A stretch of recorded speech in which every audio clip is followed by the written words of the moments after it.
Ano ba yung papalod mo, bebe? Inorin natin to guys, yung Unli load call, na pang yung Cavite. pangtawag. Sabi ni Papa, pang Cavite daw Pag yan. Anlicol, be, pantawag talaga yan. Oo. Anlicol na nga. Oh. TM yan, pangtawag. Pangtawag ng Cavite yan eh. Ayaw mo bang pantawag sa probinsya? Hindi, sa Cavite lang, sa ano. Sa Cavite lang talaga gusto mo? Doon sa ano eh, Paliparan. Paliparan to. Baka lumipad. Kasi minsan naloko ko doon sa Las Nakakatawa Piñas, to si hindi niya Kuya. pinasok.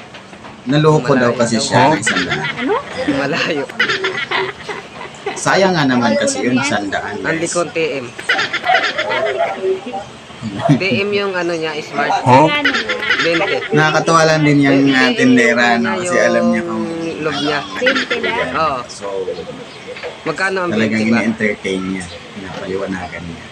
Ipasok mo So, yan. ganun dapat. No? Pero good vibes pa rin kasi. Cavite yun eh. Nakakatuwa. Nasa Cavite ka lang din. Naik to eh. Cavite to. Cavite ba? Naing Cavite. Cavite, Naik. Cavite din. Oh, ayan. Kita mo. Lilipad yan papunta doon. Oo, lumipad na yun. May pakpak yan. Lilipad yung loop na yan. Papunta dun. Kasi ititext ko pa rin mamaya. O, ayan na. Nakita Ayos mo na. din. Pero pag unawa pa rin, nawaan din natin mga katulad ni Kuya. Good vibes lang po guys, no? Good vibes lang.